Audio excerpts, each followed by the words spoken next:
अस्सलाम वालेकुम सर, ये है 18th एवेन्यू का road, Nawazish Ali Khan ECH D18 engineer cooperative housing society. सामने को आपको नज़र आ रहा है रूट स्कूल। इसकी हम इस टाइम लैंड नंबर 24 में खड़े हैं। ब्लॉक है H और ये जो है इसकी जो प्लॉट्स हैं वो एक साइड पे 166 से 182 की रो है और दूसरी साइड पे 148 से 165। जो जिस प्लाट का हम आपको तारफ़ कराने जा रहे हैं फॉर सेल है वो राइट साइड पे गली नंबर 64 ECH D18 इस गली में है प्लाट फॉर सेल।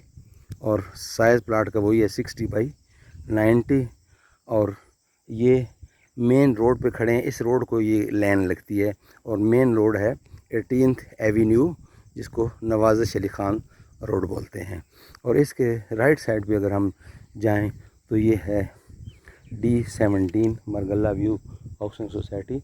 और ये सारा एरिया जो है वो पड़ा हुआ है, अभी हायर नहीं हुआ। और ये सूरज का बहुत बड़ा नज़ारा कि सूरज जो है ना वो माशाल्लाह यहाँ को आ रहा है सूरज।